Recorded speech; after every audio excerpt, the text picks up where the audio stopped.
12월 16일 목요일입니다.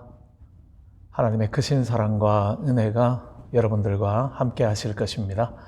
우리 함께 하나님 앞에 예배 드립니다.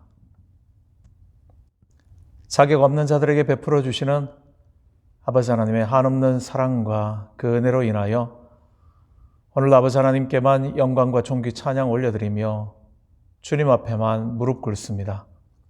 우리의 마음을 다하며 뜻을 다하며 정성을 다하여 온 전심으로 주님만을 찬양하며 예배합니다. 오늘도 예배하는 자들에게 부어주시는 주님의 은혜가 우리의 삶 가운데 넘치게 하시며 이 사랑으로 우리 주변에 있는 모든 사람들에게 은혜를 나누는 귀한 삶 살게 하여 주시옵소서. 우리의 말과 우리의 행실들을 주님께만 온전히 맡겨드립니다. 주님 파수꾼 되셔서 지키시며 보호하시며 인도하여 주심을 원하며 사랑 많으신 예수님 이름으로 감사드리며 기도드립니다. 아멘. 우리도 함께 찬송가 327장 찬송으로 찬양 드리시겠습니다.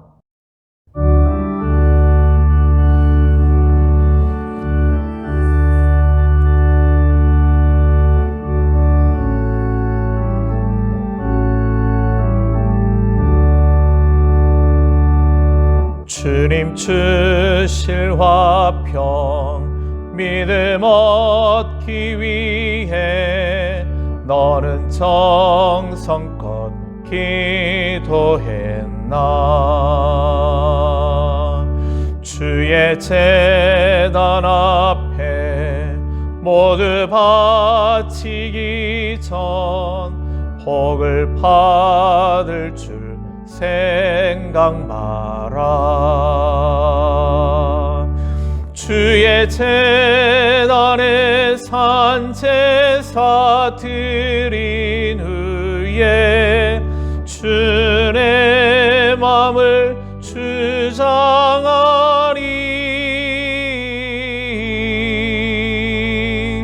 주의 뜻을 따라 그와 동행하면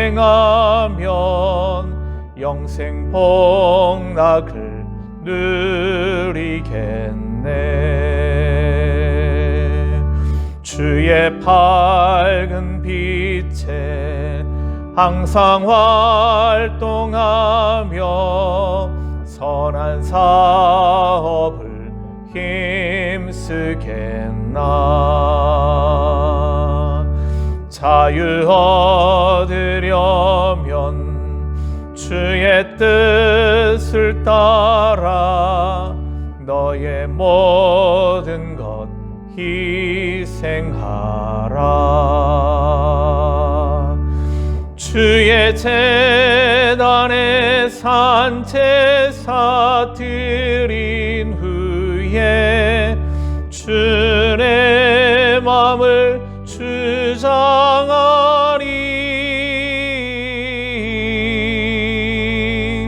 주의 뜻을 따라 그와 동행하면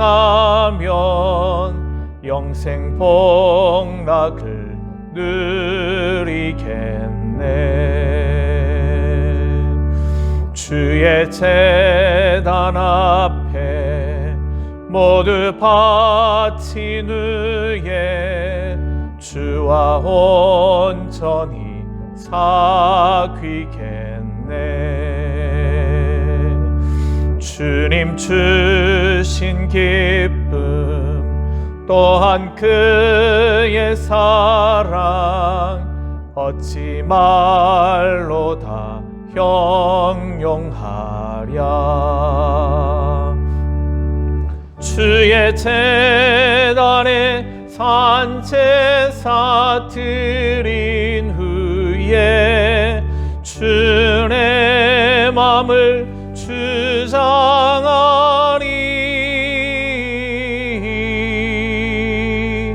주의 뜻을 따라 그와 동행하면 영생 복락을 누리겠네.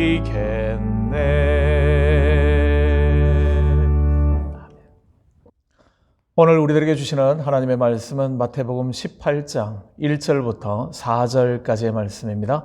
우리 함께 봉독하겠습니다. 그때 제자들이 예수께 나와 이르되 천국에서는 누가 크니이까? 예수께서 한 어린아이를 불러 그들 가운데 세우시고 이르시되 진실로 너희에게 이르노니 너희가 돌이켜 어린아이들과 같이 되지 아니하면 결단코 천국에 들어가지 못하리라. 그러므로 누구든지 이 어린아이와 같이 자기를 낮추는 사람이 천국에서 큰 자니라. 아멘. TV에서 자주 보는 프로그램 가운데 하나가 금쪽 같은 내 새끼라는 프로그램이 있습니다. 혹시 보신 분들이 있으실지 모르겠습니다. 예전에 제가 자주 봤던 프로그램인 우리 아이가 달라졌어요 하는 그러한 프로그램과 비슷한 포맷으로 되어져 있는 그러한 프로그램입니다. 문제 있는 가정의 어린아이들, 또 이상행동을 하는 정서적으로 메마른 또는 여러 가지 프로블럼들을 가지고 있는 아이들, 그들을 상담하고 가족관계들을 통하여서 그들을 치료해가는 그러한 프로그램입니다. 보면서 깨닫는 부분들은 이렇습니다. 아이들이 가지고 있는 문제들의 거의 대부분은 어른들로부터 비롯되는 어쩌면 어른들의 문제다. 그런 것들을 다시 한번 깨닫게 되죠. 그리고 아이들의 문제로 인하여서 힘들어하는 가족들이 치유되어져 가고 또 화목을 이루게 되고 가정의 평안을 이루는 그러한 모습들을 지켜보는 것, 얼마나 감동적인 그러한 시간인지 모릅니다. 그리고 그 문제의 해결자 되는 가장 중심에는 오은영 박사님이라는 분이 있죠. 존경이 되는 그러한 분입니다. 일반 사람들이 무심코 넘길 수 있는 아이들의 행동 아니면 말 한마디들을 정확하게 짚어내죠. 그리고 문제의 해결책들을 제시하는 그러한 모습에서 역시 전문가는 다르다 하는 그러한 것을 저절로 느끼게 되는 그러한 분이기도 합니다. 그렇죠.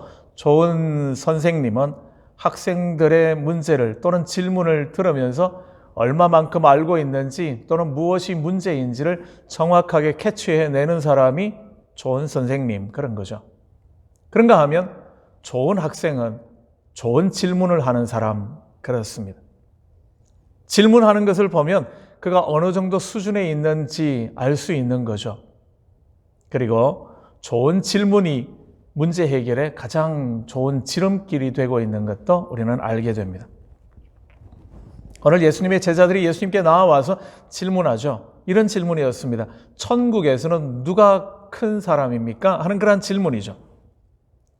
이 제자들의 질문에서 우리가 알 수 있는 것은 제자들이 가지고 있는 큰 자에 대한 욕망을 볼 수 있습니다.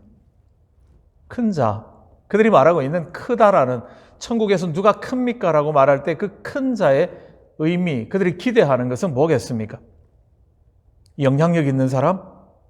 힘 있는 사람, 또는 다른 사람들을 지시하고 명령하는 사람, 아무도 그 앞에서는 함부로 할 수 없는 사람, 그런 사람들이 일반적으로 말하고 있는 큰 자, 그렇지 않겠습니까?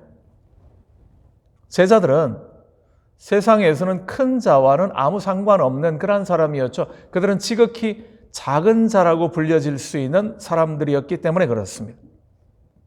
그런데 그들이 지금 큰 자, 천국에서는 어떤 사람이 큰 사람입니까? 라고 물을 때 단순히 천국에서는 누가 큰 사람인지 궁금해서 묻는 것은 아니었습니다. 제자들의 마음 가운데 그 영향력 있는 사람이 되고 싶은 욕망이 있었다라는 거죠. 제자들은 예수님 앞에 나와서 누가 주님의 오른편과 왼편에 앉을 수 있겠습니까? 그렇게 질문했던 사람들이었기 때문에 그렇습니다. 오늘의 이 질문도 그냥 나온 질문이 아니었음을 우리는 알게 됩니다. 오늘 우리의 본문 마태복음과 병행구가 되는 마가복음과 누가복음의 말씀을 함께 살펴보면 분명하게 알 수 있죠. 마가복음 9장 34절의 말씀을 제가 쉬운 성경으로 한번 읽어드립니다. 예수님과 제자들이 가버나움으로 갔습니다. 예수님께서 집에 계실 때 제자들에게 물으셨습니다. 너희가 오는 길에 무엇을 두고 논쟁을 벌였느냐? 제자들은 잠잠했습니다. 왜냐하면 그들이 자기들 중에서 누가 가장 높은가를 두고 길에서 다투었기 때문입니다. 이런 내용이죠. 오면서 길에서 다투었는데 그 다툰 내용이 우리들 중에서 누가 제일 큰가? 누가 제일 대장인가? 예수님 빼고 그 소리였겠죠. 누가복음도 9장 46절에 이렇게 말합니다. 제자들 사이에 누가 가장 큰 자인가를 놓고 말다툼이 일어났습니다. 그렇게 말하고 있는 거죠. 그렇게 오늘 마태복음의 이 본문은 제자들이 서로 누가 큰가라는 것을 다투고 난 다음 이제 거기에 대해서 예수님께 질문하는 거죠. 천국에서는 누가 큽니까?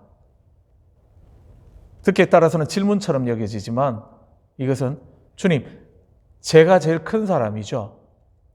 지금 주님께 그렇게 말하고 싶은 거죠. 누가복음의 말씀을 보면 그 다툼은 최후의 만찬, 주님께서 십자가를 지시기 전날 만찬을 베푸시고 난 다음에도 누가 큰가에 대한 논쟁이 있었다라고 기록을 해주고 있습니다. 그 밤이 어떤 밤인지 그들은 전혀 깨닫지 못한 채 여전히 누가 큰가의 문제에 집착하고 있었다라는 거죠. 그렇습니다. 제자들은 그런 사람들, 그 정도 수준의 사람들이었다라는 거죠. 제자들만은 아닙니다. 오늘 우리도 마찬가지죠. 이 땅을 삶을 살아가면서 모여지는 크고 작은 수많은 그룹들, 모임체들, 공동체들 속에서 우리는 이런 마음들이 있기 마련이라는 겁니다. 인정에 대한 욕구죠. 왜 모임 가운데서 다툼이 일어나고 왜 미움이 일어나고 왜 분열하게 되어집니까? 그걸 따지고 보면 그 속에는 큰 자 되고 싶은 욕망, 내가 원치 않는 사람이 큰 자가 되어서 우리에게 좌지우지 말하고 있는 것에 대한 불편함, 아마 그런 것 아니겠습니까? 제자들의 모습이 이런 거죠. 세상을 보면서는 자기들은 어차피 지극히 작은 자라는, 아무리 움치고 뛰려고 해도 큰 자가 될 수 없다라는 것을 분명히 아는 곳에서는 이런 질문을 하지 않습니다. 근데 이제 예수님과 함께 작은 공동체, 12명의 공동체를 만들고 있다 보니까 그 공동체 속에서 요만하면 이 만만한 사람들 속에서는 내가 큰 자가 될 수 있겠다, 그 생각이 들었던 거죠. 그래서 다투게 되어지는 겁니다. 이들의 다툼이 강 건너 불구경이 될 수 없는 것은 우리도 모두가 다 크고 작은 모임들을 만들고 살아가고 있기 때문에 그렇죠. 그리고 그 모임 속에서 은연중에 우리도 큰 자가 되고 싶은 욕망, 다른 그룹에서는 나는 잽도 안 되겠지만 그래 요 정도 그룹에서는 내가 그래도 인정받을 수 있는데 하는 그러한 욕망들이 숨겨져 있다라는 겁니다. 교회가 바로 그러한 장소일 수 있죠. 큰 교회건 작은 교회건 내가 모이는 그 교회 모임 속에 있어서 큰 자가 되고 싶은 욕망을 가지고 있을 때의 교회는 문제를 일으키게 되는 거죠. 다툼이 일어나게 됩니다. 분열이 일어나게 되어지죠. 다른 문제가 아니라는 겁니다. 그것도 안 되면 가장 만만한 가정에서 내가 영향력 있는 큰 자가 되고 싶은 거죠. 엄마가 큰가 아빠가 큰가 싸우는 거죠. 내가 자녀지만 내가 영향력을 미치고 싶어서 다툼을 만들어내기도 하는 겁니다. 그리고 내 마음대로 하려고 하죠. 다른 사람들을 굴복시키려고 합니다. 영향력을 행사해보고 싶어하는 그런 욕망들이 있다라는 겁니다. 그 사람의 인격이 어떠한가 하는 것을 알아볼 수 있는 방법 가운데 하나가 힘을 주어져 보면, 작은 그룹에서 회장을 한번 맡겨보면, 어떤 그룹에서 팀장을 맡겨보면, 어떤 사람을 리드하는 자리에 한번 세워보면 그가 어떤 사람인가 하는 것을 우리는 어느 정도 알 수 있게 되어집니다. 그때도 겸손한가? 아니면 조그마한 힘이라도 힘을 쥐었을 때에 그가 다른 사람이 되어져 버리는가? 굉장히 중요한 문제인 거죠. 주님께서는 제자들이 누가 큰 자입니까? 라고 그에게 질문하였을 때에 주님의 대답은 그러셨습니다. 그들의 질문이 틀렸다라는 거죠. 성숙한 사람들의 질문이 아니었습니다. 주님이 기대하시는 그 정도 신앙의 사람의 질문이 아니었다라는 거죠. 그래서 주님께서는 한 어린아이를 세우시면서 말씀을 들려주십니다. 어린아이와 같지 않으면 천국에 들어갈 수 없다. 어린아이와 같이 자기를 낮추는 사람이 천국에서 큰 자다. 너희가 큰 사람 되고 싶어 하는데 자기를 낮추는 사람이 하나님의 나라에서 큰 자가 되어지는 건데, 자기를 낮추지 않으면 천국에 들어갈 수도 없다. 천국에 들어가는 모든 사람은 다 자기를 낮추는 자, 라야 하고 그럴 수밖에 없고 그 사람이 천국에서는 다 큰 자다. 그렇게 천국에서는 모두가 큰 자다. 그렇게 말씀하시는 거죠. 어린아이와 같이 자기를 낮춘다라는 말은 바로 그러한 말입니다. 겸손함을 이야기하는 거죠. 자신의 연약함과 부족함과 미련함과 어리석음들을 이야기하는 겁니다. 그걸 깨닫고 있는 사람을 이야기하는 거죠. 그렇게 자기를 낮추는 사람, 그 사람만이 하나님의 나라에도 합당하고 또 하나님의 나라에서 큰 자라고 인정을 받게 되어진다. 그렇게 말씀해 주고 계십니다. 이 말은 다르게 바꾼다면 이렇죠. 하나님의 하나님 되심을 알면, 나의 자격 없음을 알게 되어지면 그는 결코 자기가 큰 자라고 내세울 게 아무것도 없다라는 것을 고백할 수밖에 없다라는 거죠. 그렇게 어린아이처럼 자기를 낮추는 자는 하나님을 바로 아는 사람, 하나님의 은혜를 바로 경험한 사람, 그런 의미가 되어집니다. 큰 자가 되고 싶어서 그것을 위해서 몸부림치는 곳, 그곳이 바로 이 죄된 세상이죠. 아직 세상으로부터 멀어지지 못한 사람들은 교회 공동체 안에 들어와 있다고 할지라도 끊임없이 큰 자가 되고 싶은 욕망을 가지고 그것을 위해서 애쓰게 되어질 겁니다. 교회 안에 들어왔으면서도요, 하나님을 알면서도요, 하나님의 은혜를 경험했으면서도요, 큰 자가 되고 싶은 욕망을 버리지 못하고 있다는 거죠. 주님께서는 큰 자가 아니라 자기를 낮추어라, 자기의 자기됨을 하나님 앞에서 깨달으라, 그렇게 말씀해 주십니다. 우리는 성탄의 계절을 보내고 있습니다. 이 성탄의 계절은 자기를 비워서 하늘 영광을 버리시고 이 땅에까지 낮아지신, 그래서 구유에까지 낮아지신 예수 그리스도를 경험하는 그런 시간입니다. 그의 낮아지심을 우리가 충분히 이해해야 한다면 참으로 큰 자가 누구인가 하는 것을 바로 깨닫게 되어집니다. 결코 우리는 하나님 앞에서 큰 자일 수 없는, 자기를 끊임없이 낮출 수밖에 없는 자임을 발견하게 되어지고 그 자리에 서게 되는 거죠. 틀린 질문을 하고 있는 곳에서는 다툼과 미움이 끊이지 않게 되어집니다. 바른 질문을 하게 되어지는 사람, 그가 바로 성숙한 그리스도인이며 그의 삶 가운데서 하나님의 나라는 세워지고 하나님의 영광 받으시는 거죠. 우리 함께 말씀 가지고 기도하시기를 바라고요. 주님 말씀하시는 대로 하나님 나라에서 큰 자 되어져 가는 우리 모두가 되시기를 바랍니다. 교회를 위하여, 다음 세대를 위하여 함께 기도하시고 또 우리 환우들을 위해서 함께 기도해 주십시오. 같이 기도드리겠습니다.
만만한 것에서 큰 자 되고 싶은 그러한 욕망으로 분열을 만들며 다툼을 만들며 미움을 만들어내는 어리석고 미련한 자들임을 고백드립니다. 아버지 하나님, 주님께서 하셨던 삶의 모습들을 기억하며 하늘 영광 버리시고 이 땅 가운데 내려오셔서 성육신의 삶을 살아주신, 그리고 또한 십자가를 지시기까지 낮아지신, 아낌없이 당신을 내어주신 주님의 크신 사랑과 은혜들을 기억하며 오늘도 하나님의 나라에서 큰 자 되어져가는 참으로 겸손하며 자신을 낮출 줄 아는 믿음의 사람들 우리 모두가 되게 도와 주시옵소서. 하나님의 사람들이 보내주시는 바로 그 자리에서 평화로운 믿음 공동체를 사랑이 넘치는 은혜의 공동체를 만들어 나갈 수 있도록 우리와 함께 하시며 영광 받아 주시기를 간절히 원하며 오늘도 우리의 삶의 주인이심을 찬양드리며 예수님 이름으로 기도드립니다. 아멘. 하늘에 계신 우리 아버지, 아버지의 이름을 거룩하게 하시며 아버지의 나라가 오게 하시며 아버지의 뜻이 하늘에서와 같이 땅에서도 이루어지게 하소서. 오늘 우리에게 일용할 양식을 주시고 우리가 우리에게 잘못한 사람을 용서하여 준 것 같이 우리 죄를 용서하여 주시고 우리를 시험에 빠지지 않게 하시고 악에서 구하소서. 나라와 권능과 영광이 영원히 아버지의 것입니다. 아멘. 오늘 하루도 주님의 은혜 안에 큰 자 되어져 가는 귀한 날 되시기를 바랍니다.